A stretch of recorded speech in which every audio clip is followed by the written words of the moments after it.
servant of God. Today we are going to meditate about book of Revelation, chapter 14, verse 17 and 18.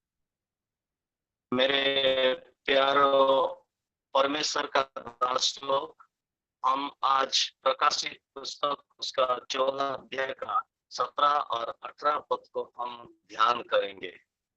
Now we read Revelation 14, 17. आइए हम प्रकाशित उसका 14 अध्याय का 17 पद को हम पढ़ेंगे। कोई भी पढ़ दीजिए।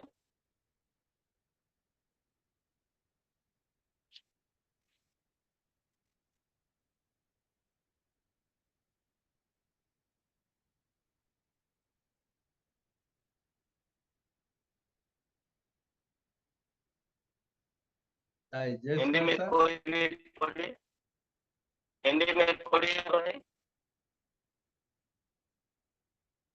Any of you please read. कोई भी हिंदी में पढ़ सकते हैं। Priya Norris UP. Yes. Hindi में पढ़ दीजिए।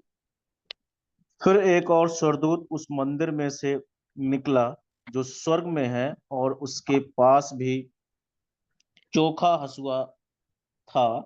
फिर एक और स्वर्गदूत जिसे आग पर अधिकार था, वेदी में से निकला, और जिसके पास चोखा हँसुआ था, उससे ऊंचे शब्द से कहा, अपना चोखा हँसुआ लगाकर पृथ्वी की दाखलता के गुच्छे काट ले, क्योंकि उसकी दाख पक चुकी है। तब उस स्वर्गदूत ने पृथ्वी पर अपना हँसुआ लगाया और पृथ्वी की दाखलता पर फल काट कर अपने परमेश्वर के प्रकोप के बड़े रसकुंड में डाल दिया, और नगर के बाहर उस रसकुंड में दाख रौंदे गए, और रसकुंड में से इतना लहू निकला कि घोड़ों की लगामों तक पहुंचा और 100 कोस तक बह गया। जी ठीक है, ठीक है। बस So Revelation 14, 17. Another angel came out of the temple in heaven, and he too had a sharp sickle. Still another angel who had charge of fire came from the altar and called in a loud voice to him who had the sharp sickle, take your sharp sickle and gather the clusters of grapes from the earth of its vine, because its grapes are ripe. So now we read Revelation 14, 17 and 18. So in this और अभी passage, हम प्रकाशित पुस्तक उसका 14 अध्याय का 17 18 पद को हम पढ़ लिए हैं।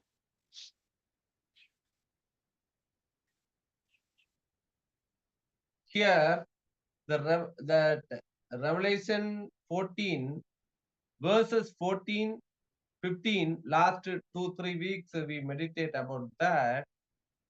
There the another angel came down from the temple.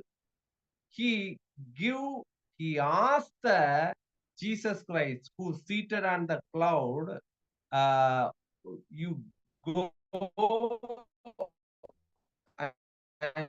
and reap. Take your sickle and reap, because it's come like that.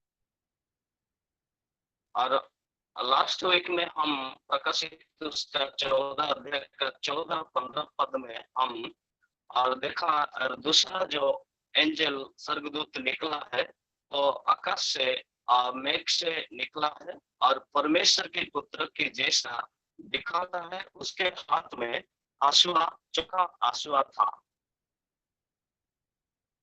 But this angel, today's meditation, this angel did not speak with that Jesus Christ who seated on the cloud. Directly he went and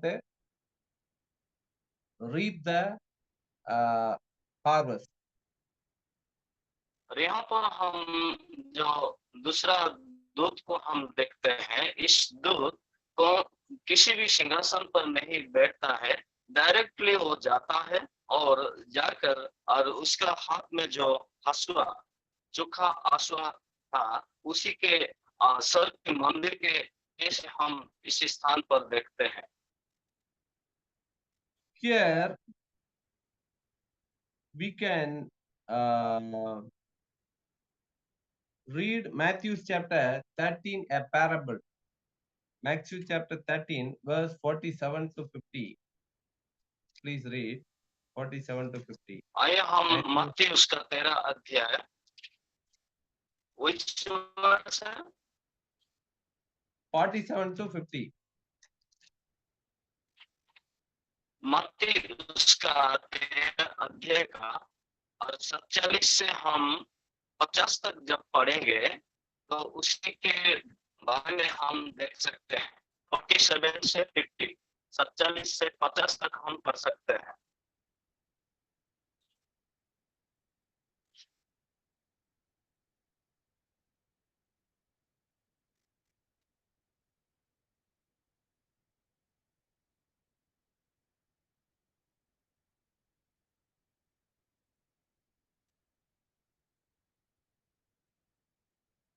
Yeah, please read fast.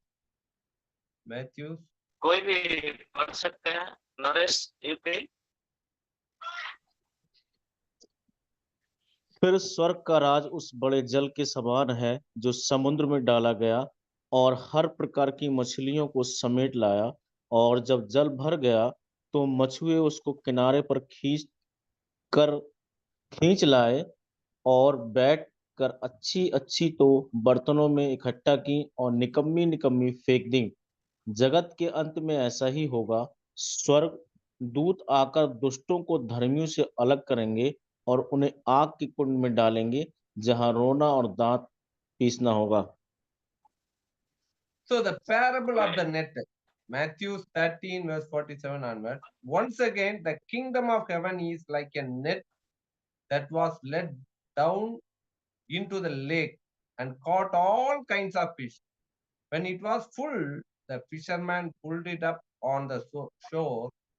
Then they sat down and collected the good fish in baskets, but throw the bad away. This is how it will be at the end of the age. The angels will come and separate the wicked from the righteous and throw them into the blazing furnace, where there will be weeping and gnashing of teeth. Have you understood all these things? So this parable applicable for today's meditation. और यहाँ पर हम देखते हैं जो जरा उदाहरण हम पढ़ते हैं मत्ती 13 का 47 से 50 तक आखिरी दिन के जो जाल के बारे में लिखा हुआ है। Here that fisherman is Jesus Christ. यहाँ पर हम देखते हैं जो फिशरमैन है मछुआ है वो यीशु मसीह को दर्शाता है। Along with his angels also doing to capture the fish. और यहाँ पर हम देखते हैं जो स्वर्गदूत वो मछली को पकड़ते हैं, सारे स्वर्गदूत मछली को पकड़ते हैं। So at the end of the world, this will happen. और जब इस दुनिया खत्म हो जाएगी, आखिरी हो जाएंगे, उसी समय ये सब सारे बात और घटना घटेंगे। The wicked will separate from righteous. और उसी समय वो धार्मिक लोग से दुष्ट को अलग किया जाएगा। They will be thrown out into lake of fire. और उन लोग और आग के झील में आज फेंका जाएंगे। So that is here today's meditation says that angel will reap the vineyard. और आज हम देखते हैं वो उसी स्वर्गदूत और द्राक्ष की वो तोड़ता है, द्राक्ष मधु को वो और संग्रह करता है। So this will happen in the end of the world. ये सब सारे चीज को हम देखते हैं, ये सब सारे चीज आखिरी दिन में सफल होंगे। So we should not confuse whether it will happen before the millennial reign. और उसका 1000 शासन के समय के बाद इस सब विषय घटेंगे। So this Revelation 14:17 says about the judgment day. और जो हम आज देखते हैं प्रकाशित पुस्तक 14 का 17 में जो पद लिखा हुआ है, उसी पद विचार के दिन को दर्शाता है। So the God has a time to reap the wine. और इसी समय हम देखते हैं परमेश्वर और अंगूर को, सस्य को और आंसुओं के द्वारा, चोखा आंसू के द्वारा वो काटते हैं। This will clearly written in Revelation 20 verse 11 to 15. और ये सब हम और प्रकाशित पुस्तक उसका 20 अध्याय 11 से हम जब 15 पढ़ेंगे तो अच्छी रीति से हम समझ सकेंगे। क्लियर में लिखा हुआ है। Yeah, please read प्रकाशित Revelation उसका 20 का 11 to 15. ओके। आइए हम प्रकाशित फिर मैंने उसका एक 20 अध्याय, यस, प्रकाशित वाक्य 20 अध्याय उसका 11 से, फिर मैंने एक बड़ा श्वेत हाँ, सिंहासन और उसको जो उस पर बैठा हुआ है देखा। उसके सामने से पृथ्वी और आकाश भाग गए और उनके लिए जगह न मिली। फिर मैंने छोटे बड़े सब मरे हुओं को सिंहासन के सामने खड़े हुए देखा और पुस्तकें खोली गई और फिर एक और पुस्तक खोली गई अर्थात जीवन की पुस्तक, और जैसा उन पुस्तकों में लिखा हुआ था वैसे ही उनके कामों के अनुसार मरे हुओं का न्याय किया गया। समुद्र ने उन मरे हुओं को जो उसमें थे दे दिया और सत्य और अधोलोक ने उन मरे हुओं को जो उनमें थे दे दिया और उनमें से हर एक के कामों के अनुसार उनका न्याय किया गया। मृत्यु और अधोलोक आग की झील में डाले गए। ये आग की झील दूसरी मृत्यु है, और जिस किसी का नाम जीवन की पुस्तक में लिखा हुआ ना मिला वह आग की झील में डाला गया। I saw a great Amen. white throne and him who was seated on it. He is the Jesus Christ. और यहाँ पर जो 11 पद में हम देखते हैं, मैं एक बृहत श्वेत सिंहासन देखता हूँ। वो कौन है? वो हमारा यीशु मसीह है। So the earth and the sky were fled from his presence. There was no place for them. यहाँ पर हम देखते हैं उसके सम्मुख में आकाश मंडल चला गया है, पृथ्वी भी उसके सम्मुख पर नहीं रहा, वो चला गया है। That means this entire earth, the planet will be destroyed, no more hereafter. और यीशु मसीह के आखिरी दिन विचार के समय में यीशु मसीह के सम्मुख में सारा पृथ्वी और सूरज और चांद और नक्षत्र ये नहीं रहेंगे, ये सब दूर हो जाएंगे। Then only the verse 12 says, I saw the dead, great and small, standing before the throne. यहाँ पर हम 12 पद में हम देखते हैं परमेश्वर के जो सिंहासन है, उसी सिंहासन में एक छोटा और बड़ा जो मरे हुए लोग खड़ा हुआ था, इसी के बारे में लिखा हुआ है। So we can clearly understand the judgment, the white throne judgment will not happen on the earth. और हम देखते हैं इसी पद में जो और जो सिंहासन का विचार इस दुनिया में नहीं होगा, हम इस पद में हम देखते हैं। So here three types of books are open. Books were open. That means two books, more than two books. इस पद में हम देखते हैं दो पुस्तक खोली लिया गया है, खोला गया है। Another book was opened, which is the book of life. और जो तीसरा बुक खोला गया है, उसी बुक का नाम पुस्तक है। So we can clearly understand more up to three books are there. यहाँ पर हम इस पद में हम देखते हैं और परमेश्वर के पास तीन पुस्तक है। The Bible scholars says these two books are written about the deeds of the people. और बाइबल जो विद्वान होते हैं स्कॉलर से वो लोग विश्वास करते हैं तो दोनों बुक, पहला जो दोनों बुक है और दूसरा है, उसी दोनों बुक में और मनुष्यों का काम के बारे में लिखा हुआ है, कर्म के बारे में लिखा हुआ है। Yeah, because the word says the dead were judged according to what they had done as recorded in the books. और बाइबल कहते हैं इस पृथ्वी में हम जितने दिन हम जीवित हैं क्या करते हैं हमारे कामों के अनुसार आखिरी दिन में विचार होगा। So the people, those who are doing whatever, all are recorded. How right now that session is recorded in the net. Likewise, our deeds, those who are sinners or saints, everything is recorded in these books. और इस पुस्तक में जो भी साधु है, जो भी दुष्ट है, जो भी पापी है, जितना भी हम काम करते हैं इस दुनिया में, पाप करते हैं, बुराई करते हैं, ये सारे चीज को इसी पुस्तक में लिखा जाता है।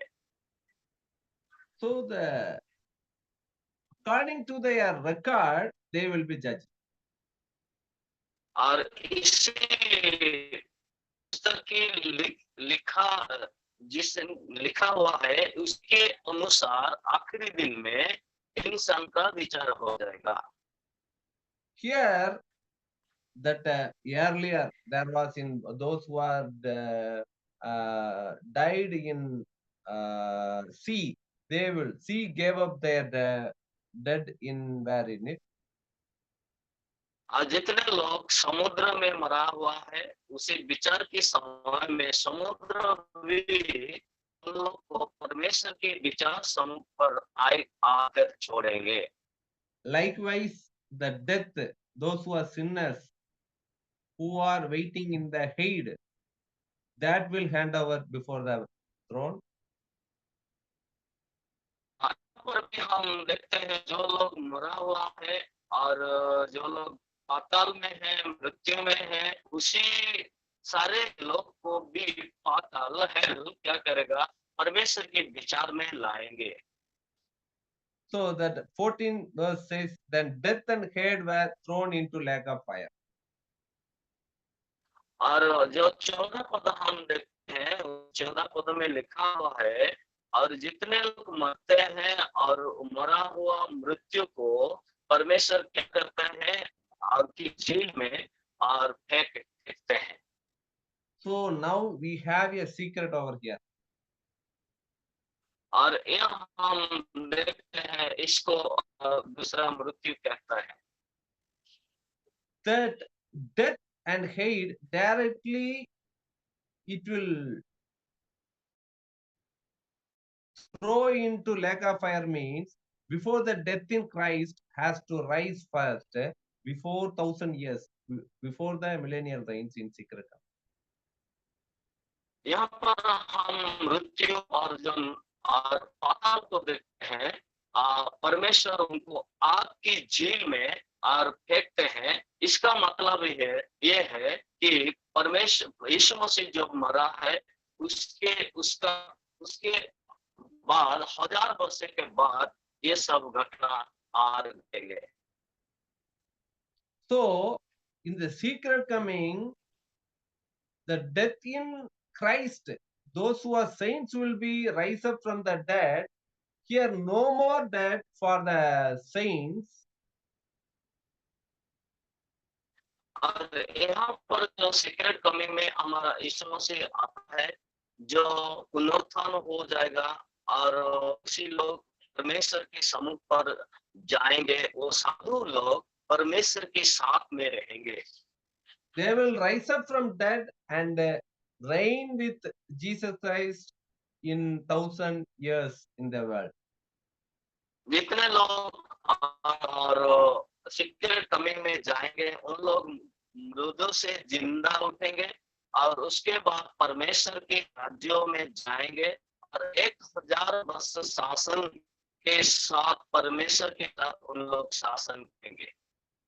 So now remaining people on the head, only the sinners will be there. और हम यहाँ देखते हैं जितने लोग और पाताल में हैं और नरक में हैं, वो लोग को ऐसे ही रह जाएंगे। So the sinners will not rise in the secret coming, they will wait for another 1,000 years in the head. और हम जितने लोग भी पाताल में हैं, नरक में हैं, उन लोग पहला जो सीक्रेट कमिंग होगा, तुरीवाद्य होगा, उसी समय में उन लोग जिंदा नहीं रहेंगे और दूसरा एक रूम में और परमेश्वर को अपेक्षा करेंगे। So in the end of the millennial reign, small war between Satan and the saints will be happen. और 1000 वर्ष शासन के बाद क्या होगा, इस पृथ्वी में परमेश्वर के साथ शैतान के एक युद्ध होगा। That time the Lord will destroy the Satan and the earth with his fire on his mouth. और उसी समय हमारा परमेश्वर युद्ध में क्या करेंगे और उनका मुख से जो आग निकले हैं परमेश्वर का, उसी आग के द्वारा शैतान को विनाश करेंगे। Immediately this white throne judgment will occur. और उसी समय और जो श्वेत सिंहासन हम देखते हैं, उसी श्वेत सिंहासन के बारे में हम उसी समय पाए जाएंगे। So already that saints are already gathered with God. So remaining people, sinners, will be directly that hate and death will throw into hell. और उसी समय परमेश्वर के साथ जो साधु लोग हैं, वो साधु लोग परमेश्वर साथ रहेंगे और जितने पापी लोग वो नरक की झील में फेंका जाएंगे। So the verse 15 says, anyone whose name was not found written in the book of life was thrown into the lake of fire. और जो 15 पद में हम देखते हैं, प्रकाशित उसका 20 का 15 में, जितने लोग का नाम जीवन पुस्तक में नहीं लिखा है, उसी लोग आग की झील में और निकाल जाएंगे। So from the beginning of the world until the millennial reign, the saint's name will be written in the book of life. और पहले से जो जगत पृथ्वी और रचा गया, उसी समय से 1000 वर्ष शासन के बाद जितने साधु है, उन लोग का नाम जीवन पुस्तक पर लिखा गया है। So when our names will be written in the book of life? और हम जानना चाहिए हमारा नाम कब हम जीवन पुस्तक में लिखा गया है। That answer is when we got baptism with water and Holy Spirit, our names will be written in the book of life. कब हम जीवन पुस्तक में हमारा नाम लिखा हुआ है, लिख लिया है, जब हम डुबन लेते हैं, बपतिस्म लेते हैं, पवित्र पाते हैं, उसी समय परमेश्वर हमारा नाम जीवन पुस्तक पर लिखते हैं। So the Revelation 14:17 says about this judgment of God. और जब प्रकाशित 14 अध्याय और 17-18 हम देखते हैं और इसी के बारे में परमेश्वर का विचार के बारे में परमेश्वर हमको बताता है। Now we come to verse 18, Revelation 14:18. Still another angel who had charge of fire came from the altar and called in a loud voice to him who had the sharp sickle, take your sharp sickle and gather the clusters of grapes from the earth's vine, because its grapes are ripe. So here, this also that white throne judgment only, continuation of white throne judgment.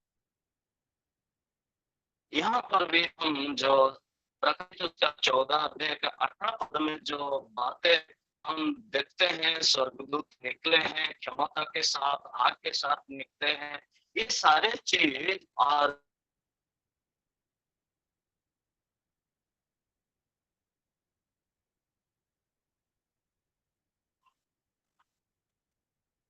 Here, yes Revelation 14:18 says about the another angel has a special authority over fire. और यहाँ पर हम प्रकाशित 14 के 8 पद में हम और दूसरा जो स्वर्गदूत हम देखते हैं, परमेश्वर उनको क्षमता दिया है, उसी क्षमता के बारे में हम यहाँ पर देखते हैं। Yes sir. Here, Matthew chapter 18, 8 also we can read. आइए हम मत्ती उनका 18 अध्याय को हम निकालेंगे और 8 पद को हम पढ़ेंगे। 18:8 Yes, 18:8. मत्ती रचित सुसमाचार 18 अध्याय 8 पद को हम पढ़ेंगे। पढ़िए, कोई भी पढ़िए। यदि तेरा हाथ या तेरा पांव तुझे ठोकर खिलाए तो उसे काट कर फेंक दे।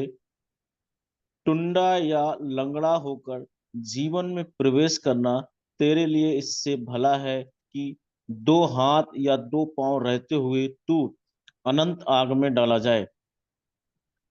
9 also. यस।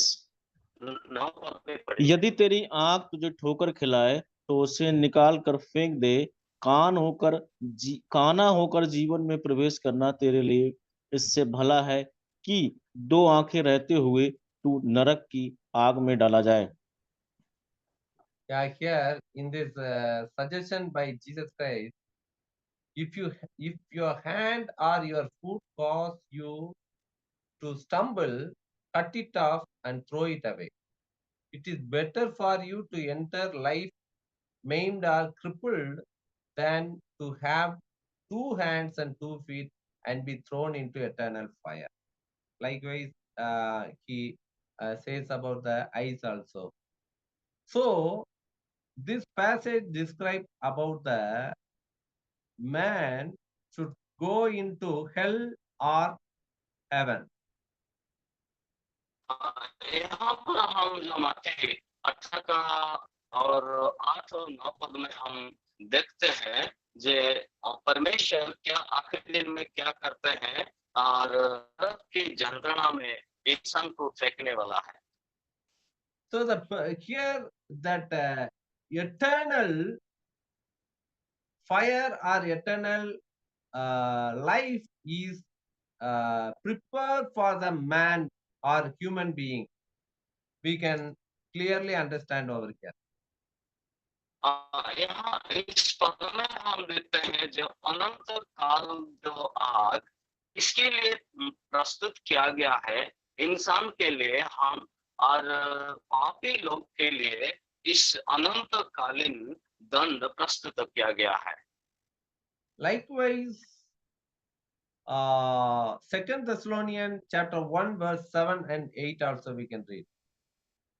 आइए हम इसी समय और दूसरा जो थेसलोनी है उसका एक अध्याय 17-18 पद को हम पढ़ेंगे। Second Thessalonians chapter 1 17-18।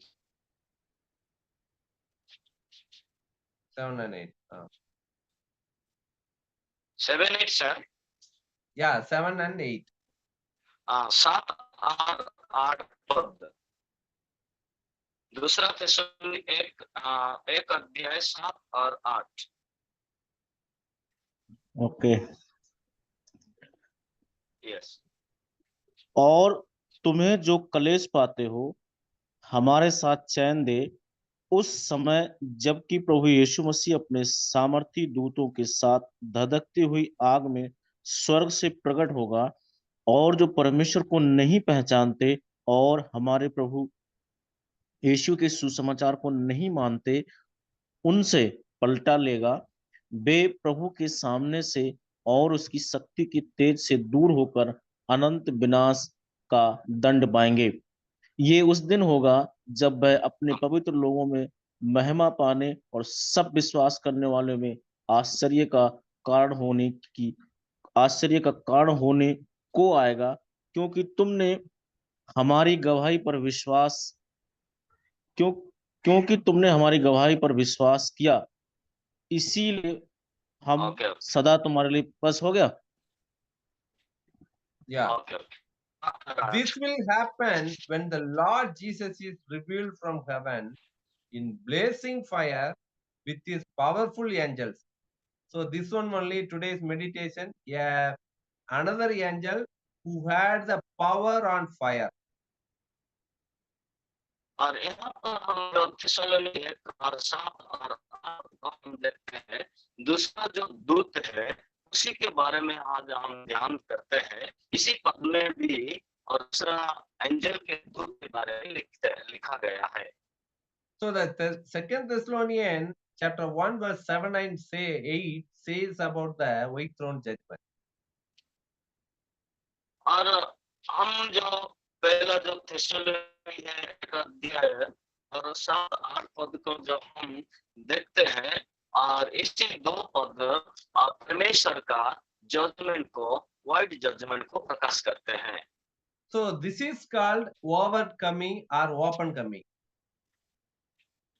और इसको और जयवंत को प्रकाश करते हैं और विजय को प्रकट करते हैं। This will happen at the end of the world. That means after the millennial reign of Jesus Christ. पर प्रभु यीशु मसीह का 1000 वर्ष शासन के बाद ये 2 पद और शुरू हो जाएंगे। So here what happened? This Jesus Christ, already we meditate, he is who seated on the cloud. Here clearly revealed over here, the Lord Jesus is revealed from heaven in blazing fire with his powerful angels. So now around three angels we described from 14 verse 14 to 18. यहाँ पर हम देखते हैं already हम चिंता की है जो 3 स्वर्गदूत के बारे में। हमारा यीशु मसीह अभी कहाँ है? हमारा यीशु मसीह स्वर्ग में है और आकाश मंडल के और क्लाउड में है और उसी क्लाउड के बीच में परमेश्वर दिखता है। इस बात को हम इस पद में पाएंगे। Here, 2 Thessalonians 1 verse 8 says, he will punish those who do not know God. So that is the judgment for the people, those who know about Jesus Christ. और 8 पद में हम पढ़ते हैं जब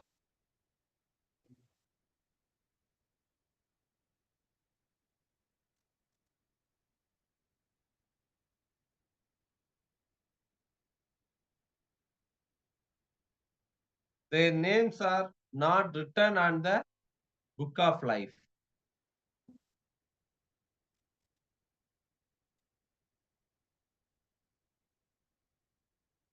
Hello, sir.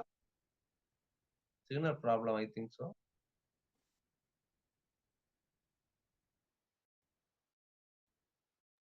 जॉन सर, आवाज नहीं आ रही आपकी।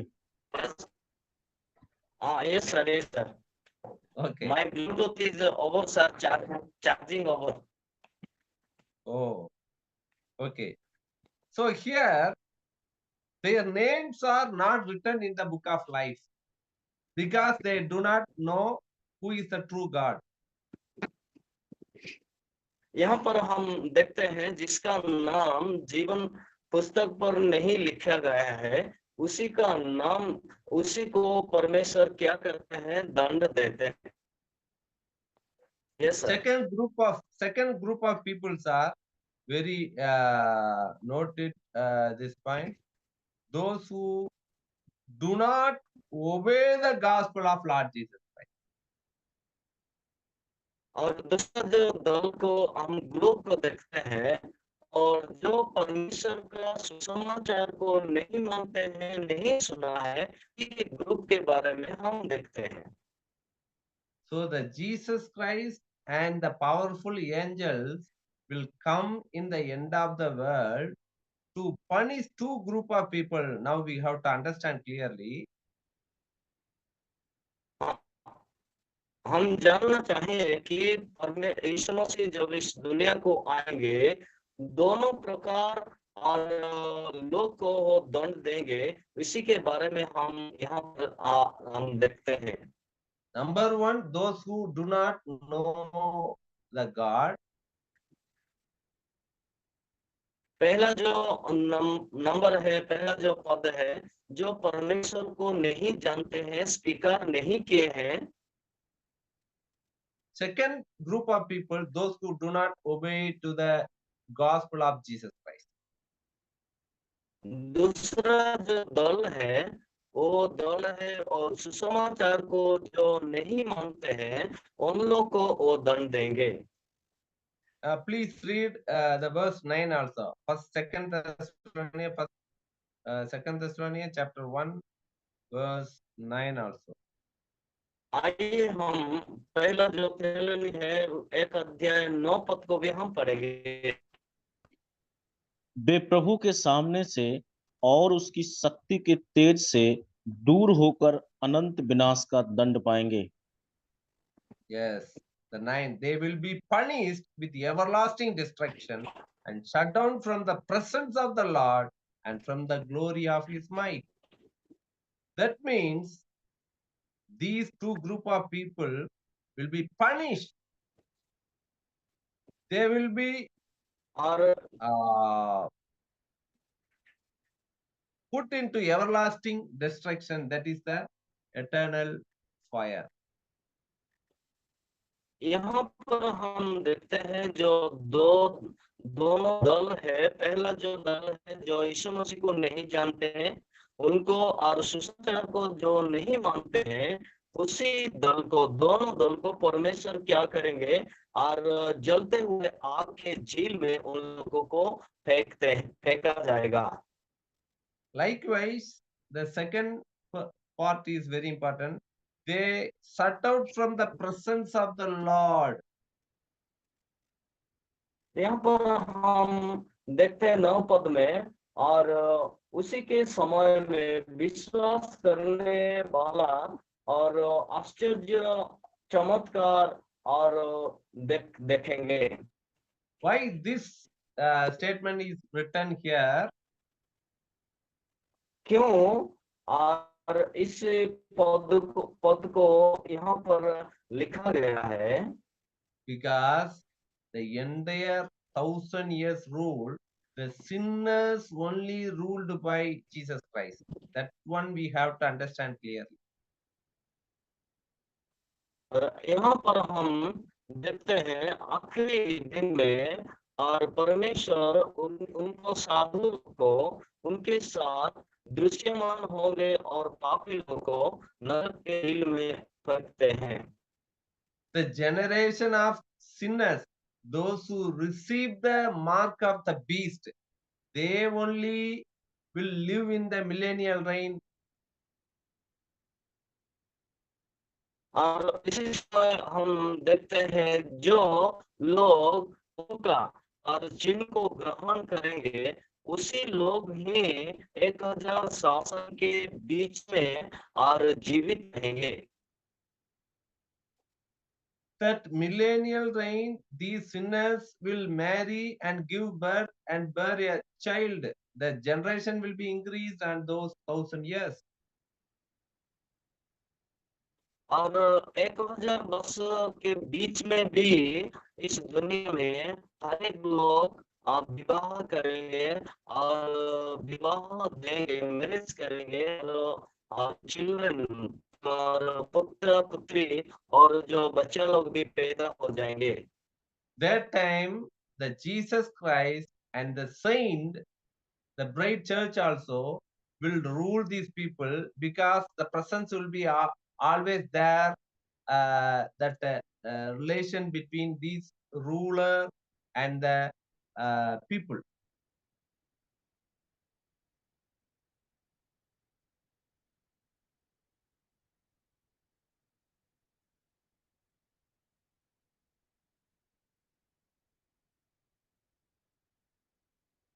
Are you able to hear, sir?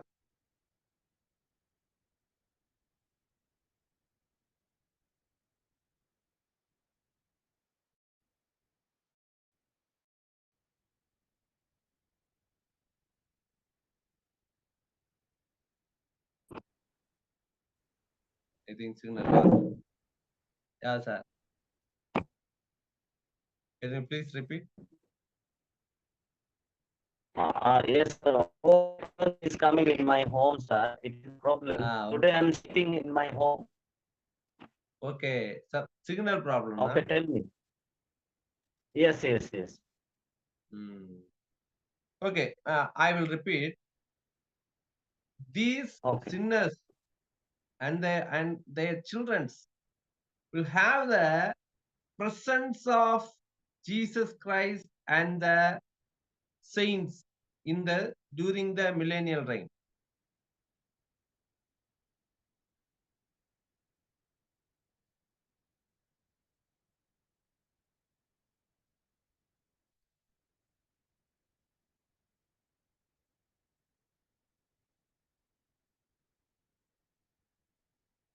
Sir, are you able to hear me?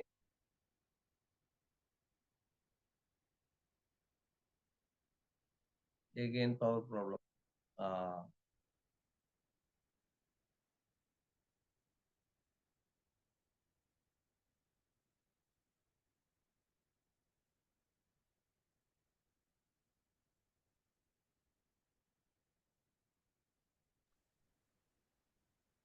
Pastor Sunil, sir?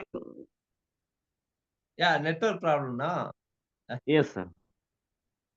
Now is it okay?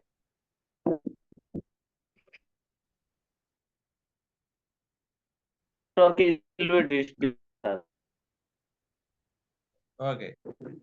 So these people, the sinners will have the presence of Jesus Christ and the saints among these 1000 years.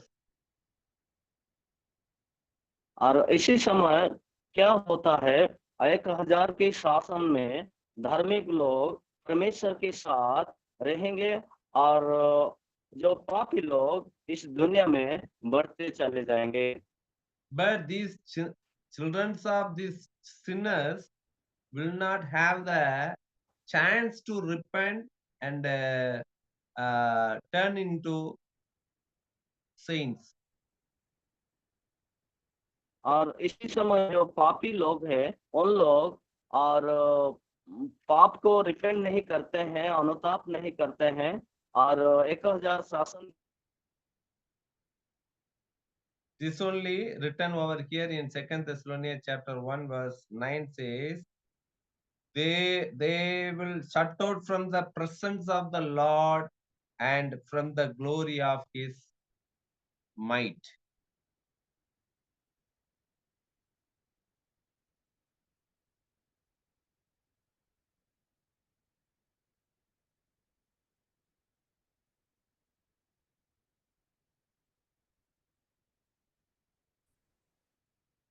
Net की disturbing now. Yes, yes, yes. So, Sunil sir, are you there?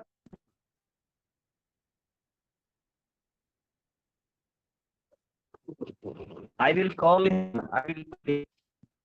I think he has joined now. He also not have net, I think, because we have to meditate 3 more verses. So this describe about the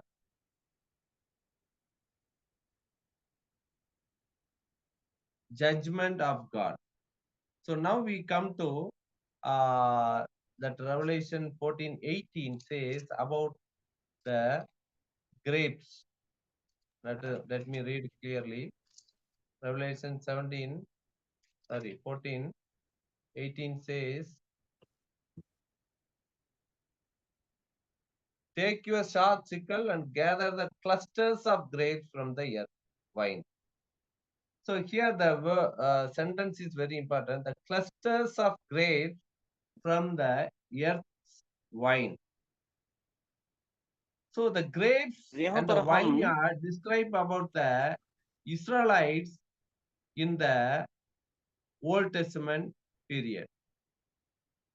और पुरातन नियम में हम जब देखते हैं और ये द्राक्ष क्या प्रकाश करते हैं, ये इस्राएल लोग को प्रकाश करते हैं. Yeah, one moment, sir.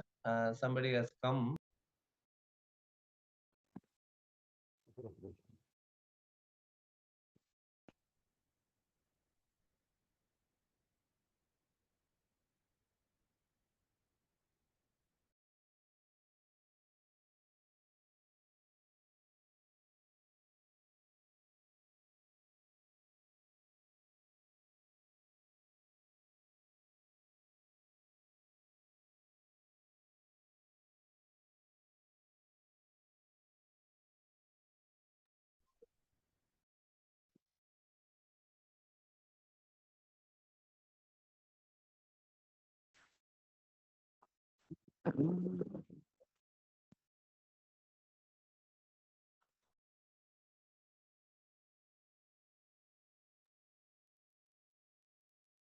Okay.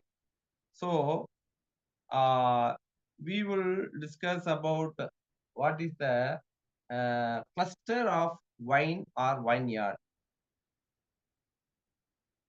यहाँ पर हम जो 18 पद में हम देखते हैं द्राक्ष क्या है और द्राक्ष पेंडा क्या है, उसी के बारे में हम देखा है. Please read Psalms chapter 80 verse 8. 80. Psalm 18. 80. Sir, 80. Psalms 8. chapter 80 verse 8. आइए हम प्रकाश और गीता संहिता भजन संहिता 18 को 8 पद में हम देखते हैं. 80 उनका 8. तू मिस्र से एक दाखलता ले आया और अन्य जातियों को निकाल कर उसे लगा दिया. Yeah, the verse says, you transplanted your vine from Egypt, you drove out the nations and planted. That means here that verse describe about the Israelites. Wine describe about the Israelites. और इस भजन संहिता 80 की 8 में हम देखते हैं जो और द्राक्षलता जो वाइनर कहते हैं वो मिस्र इस्राएल लोग को प्रकाश करते हैं. In Isaiah chapter 5 verse 2 and 3 also we can read. Isaiah chapter 5 2 and 3. और यशायाह पुस्तक 5 का और 2 और 3 पद में भी हम पढ़ सकते हैं. यशायाह अध्याय 5 2 और 3 पद. और ये उसने उसने उसकी मिट्टी खोदी और उसके पत्थर बीनकर उसमें उत्तम जाति की एक दाखलता लगाई।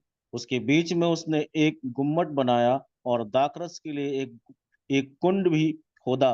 तब उसने दाख की आशा की, परंतु उसमें निकम्मी दाखें ही लगीं। अब हे इस अब हे यरूशलेम के निवासियों और हे यहूदा के मनुष्यों, Yeah, मेरे it's enough. Yeah, enough. और Two मेरी and दाख की बारी के बीच न्याय करो। okay. So he ठीक है, dug ठीक है। it up and cleared it of stones and planted it with the choicest vines.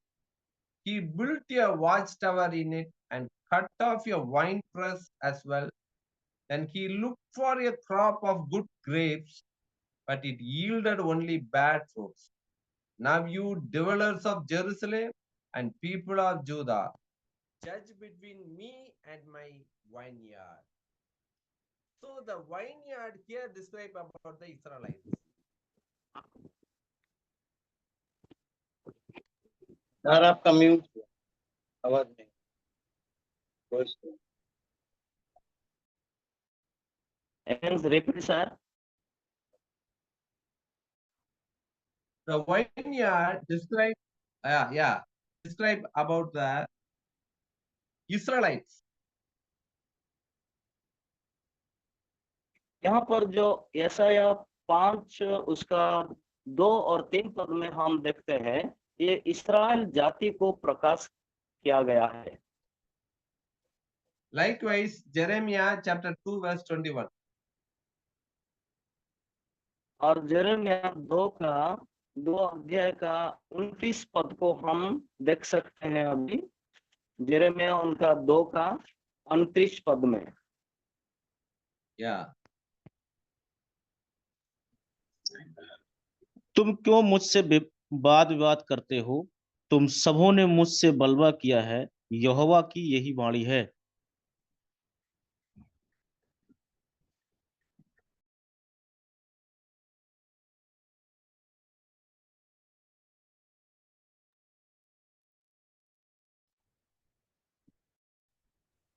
Okay.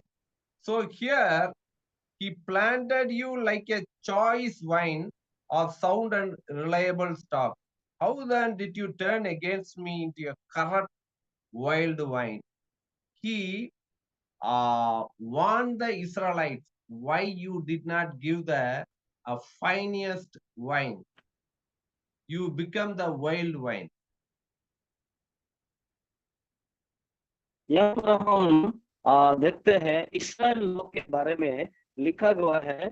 उन लोग इस जगत में जो वाइन है वो सी जगत की एक अच्छा रीति से चारा है। Isaiah chapter 5 verse 5 also. Please read. यशायाह उसका 5 अध्याय 5 में भी हम अभी पढ़ सकते हैं। क्या लिखा हुआ है 5 पद में भी हम पढ़ सकते हैं। यशायाह उसका 5 अध्याय 5 मैं पद। तुमको बताता हूं कि अपनी दाख की बारी से क्या करूंगा। मैं उसके कांटे वाले बाड़े को उखाड़ दूंगा कि वह चट की जाए, और उसकी दीवारों को ढा दूंगा कि वह रौंदी जाए। Now I will tell you आमीन। what I am going to do my vineyard. I will take away its hedge and it will be destroyed. It will break down its wall and it will be trampled. So he here also describe about the Israelites, the God's people will be judged in the future. Likewise, the prophet Isaiah written here. यहाँ पर भी हम ईसाया उसका 5 अध्याय 5 पद में भी इस्राएल लोग के बारे में परमेश्वर और कहता है इस्राएल लोग द्राक्ष क्षेत्र है, उसी के बारे में भी परमेश्वर इसी में बताया गया है। Deuteronomy chapter 32 verse 32 and 33. Please read.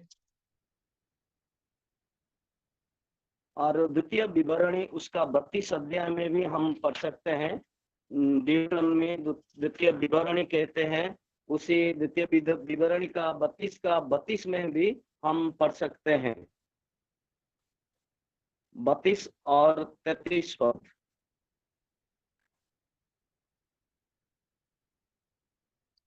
पढ़िए। ड्यूटोनॉमी क्योंकि 32 चैप्टर 32 से 33। Yes. ओके, क्योंकि उनकी दाखलता सदोम की दाखलता से निकली और अमोर की दाख की बारियों में की है। उनकी दाख विष भरी और उनके गुच्छे कड़वे हैं। उनका दाख मधु सांपों का सा विष और काले नागों का सा हलाहल है। क्या ये बात मेरे मन में संचित और मेरे भंडार में मोहरबंद नहीं? ठीक है, So ठीक। here okay sir. their wine comes from the wine of Sodom and from the fields of Gomorrah. Their grapes are filled with poison. Their wines is the venom of serpents, the deadly poison of cobra. Here clearly mentioned that sinners will give the poisonous wine. यहाँ पर clearly और परिष्कार के साथ प्रकाश किया गया है, जो पापियों को बारे में लिखा गया है, उन लोग को काला सर्प के द्वारा प्रकाश किया गया है। This wine will not give any good things for the people. और इस जो द्राक्ष लता हम देखते हैं, ये द्राक्ष किसी को भी नहीं दिया गया है। This wine is described about the character of Sodom and Gomorrah. और इस जो हम द्राक्ष लता की और लता को हम देखते हैं, इस द्राक्ष लता सोदोम गोमोरा के जितने लोग भी उनके पाप के बारे में प्रकाश करते हैं। This wine has the poison of serpent and cobra. ये जो द्राक्ष लता है, द्राक्ष मधु है, जो वो काला सर्प का विष के द्वारा प्रकाश किया गया है। So the outcome of the sinners are described over here. और यहाँ पर भी इस पद में भी हम देखते हैं, इस्राएल के बाहर में जो सोदम गोमोरा है, उसके बारे में भी यहाँ पर हम प्रकाश करते हैं। So these bad wines will be completely destroyed. और ये जो खराब जो मद है और शराब है, इसको परमेश्वर ध्वंस करने वाला है। So Ezekiel chapter 7 verse 5 to 8 we can read.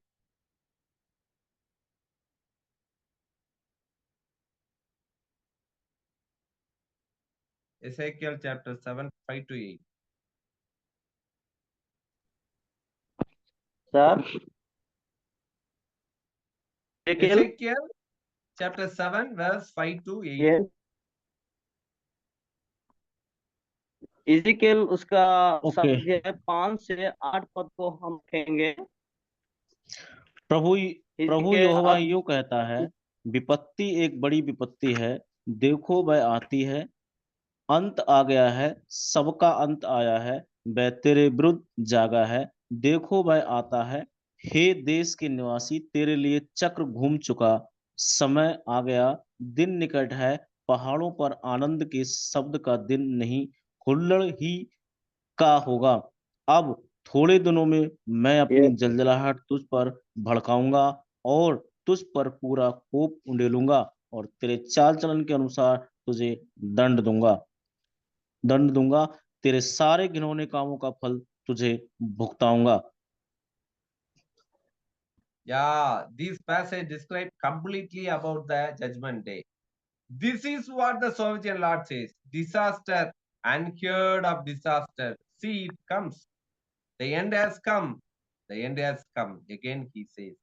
It has roused itself against you. See, it comes. Doom has come upon you. Upon you who dwell in the land. The time has come. The day is near. There is panic, not joy, on the mountains.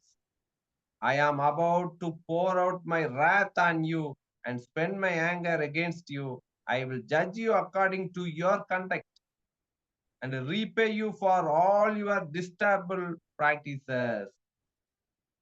So, this prophecy will fulfill in the judgment day for not only Israelites. और यहाँ पर जो हम देखते हैं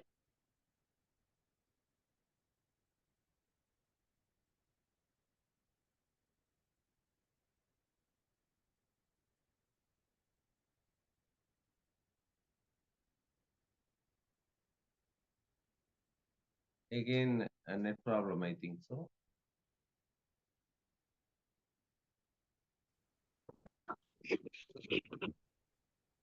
network is disturbing, sir. Some climate change, no? Because of that, I think so. Yes, sir. So, Because I am when yeah, please और repeat. यहाँ पर हम देखते हैं कि आखिरी दिन में सारा पृथ्वी पर तो दंड होने आने वाला है, उसी के बारे में हम यहाँ पर परमेश्वर की वचन से प्रकाश किया गया है. So here, today's meditation, Revelation 14:18 says it not only the Israelites. Here we have seen about 4 or 5 references. All are described about Israelites. But here the word says, gather the clusters of grapes from the earth's wine. That means entire world, not only Israelites. और परमेश्वर का जो दंड आएगा आखिरी दिन में केवल इस्राएल लोग के लिए नहीं आएगा, लेकिन सारा पृथ्वी के लिए परमेश्वर दंड देने वाला है. इस बात को हम आज मनन किया है. So this passage, Revelation 14:18 says, the whole world become the vineyard. और आज जो प्रकाशित उसका 14 का 18 में हम जो पद को देखा है, जो परमेश्वर का जो वाइनयार्ड है, द्राक्षा लता है, ये सारा पृथ्वी को प्रकाश करते हैं. This angel who had the authority on fire only gather the poisonous wine which is given in the earth. और जो प्रकाशित उसको 14-18 में जो स्वर्गदूत के हम देखते हैं, वो द्राक्षा लता की जो शराब है, अच्छा शराब है, उसी शराब को वो संग्रह करता है, कलेक्ट करता है. And that particular grapes will be ripened and put into fire. और उसी जो द्राक्षा लता को हम देखते हैं, उन लोग और मन परिवर्तन करेंगे और परमेश्वर क्या करेंगे, उन लोग को आग की झील में फेंकेंगे. Because this wine do not use for anybody, it is a poisonous one. It is equivalent to the poisonous of snake and cobra. और इस जो शराब है, इस शराब को कोई भी नहीं यूज करते हैं, क्योंकि इस शराब काला सर्प का शराब है. So this passage, entire last few more sessions, we described about the judgment day, but the saints will be judged before the millennial reign. That sinners will be judged after the millennial reign. That is the secret. और ये बात जो हम आज सीखा है, जो साधु लोग हैं वो 1000 वर्ष के पहले विचार हो जाएंगे, और जो पापी है उन लोग 1000 बाद में विचार होंगे. Because the secret coming only for saints, we must understand and preach this gospel. Likewise, that open coming or judgment day only for sinners. और जो सीक्रेट कमिंग है, जो पहला जो होगा वो साधु लोग के लिए, धार्मिक लोग के लिए होगा। जो ओपन कमिंग है वो पापी लोग के लिए होगा। May God bless his words. Amen. परमेश्वर आप सबको इस वचन के द्वारा आशीष करेंगे।